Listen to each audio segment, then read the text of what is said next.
I was recently doing some site visits with one of my clients, and during the visits, we did time studies, and it reminded me just how important time studies are as we diagnose and discover how a new process works. And I thought, let's do a bit of a dive into time studies and why they're so important. So one of the first things to put out there is I always tell people time studies are a diagnostic. They help us to understand the repeatability, reproducibility of a process. Can this person do this activity within the same amount of time as they did previously? Can other people do it within the same amount of time?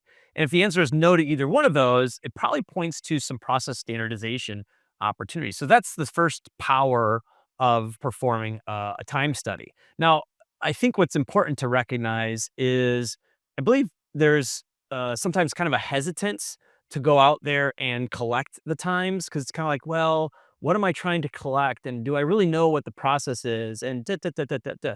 And if I get those doubts or I see somebody with those doubts, I go back to a book I read. It was called How to Measure Anything. And one of the points that the author made that really stuck with me and that I truly believe is when you're trying to measure something, the best way to go about it is to just get started and measure it. And that is very true of time studies. Don't let the unknowns that you have about the process prevent you from doing your time study. So in the case that I'm talking when we were out with our client, we did do a walk of the process first before we got out our stopwatches. But it was just a brief walk. And then we went and we started timing. Now, that first set of times that I took, I thought, ooh, you know what? I should have caught this or I should have caught that. The second set of times that I took, much better, much more. I started to break down the process further and learn more.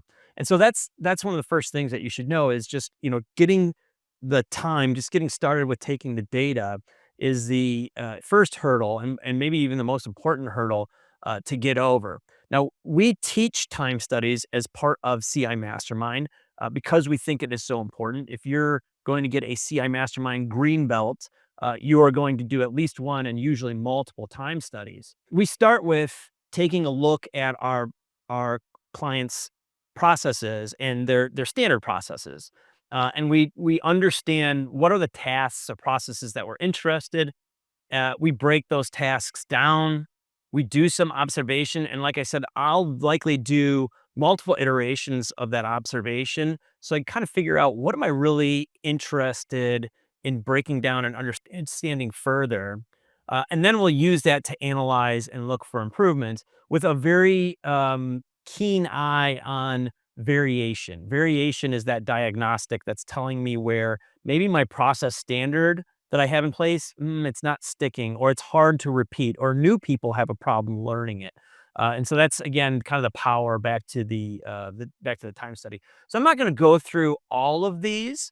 I'm just going to point out what we were trying to learn in this case with the client is what was the machine time versus what was the human time? There's been a lot of focus in this client on the machine time. How do we reduce machine time? And one of the things we learned early on, just by through some conversations, was, well, machine time might only be half of the total cycle of the process that we're interested in. And so we wanted to go out and either validate or invalidate that hypothesis.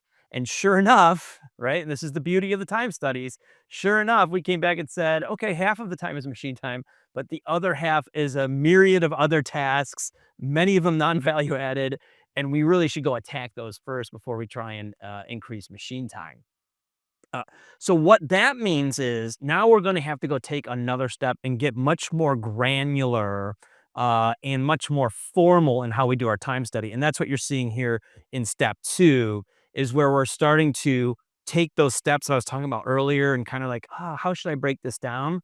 And making sure it's really clear which steps we're interested in and understanding different kinds of time, manual time, walk time, automated time, wait time, all of those different time components, how they come together to impact our client's total process. And obviously, some things like, say, manual time or certainly wait time, right, have potentially more opportunities than others. So we'll use a form like this to go and do our time collections and get more formal, so that we can go, and in this case with our client, we can go into another level of depth in opportunity finding. Um, I think maybe the other point to make here is that when you're thinking about, or when you're collecting your time, what you want to think about is, am I measuring something in seconds, minutes, or hours? Right? Processes that repeat a lot and are very consistent, those are typically like seconds. And I'll need to make sure that my timekeeping device, my form, and everything follows that sort of quick timekeeping. It was funny. I went out and I initially was very interested in how many seconds certain things took. And I realized, no, this is really a process where we're good with minutes. If we can shave off minutes and not worry so much about seconds, we're going to make things better. But I've worked in processes that aren't quite as repetitive, and you might be measuring things that happen over hours of the day. And so that takes a different kind of approach, a different kind of time study to uncover what's going on there. And then again, look for those opportunities. So, my message to you is one, get started on time studies. When you're observing a process, go beyond just looking and pull out that stopwatch and take some time measurements. It will be eye opening. And two, learn those tools. Learn some of the different templates and things that are out there. Can certainly ask us at Chalmers Street.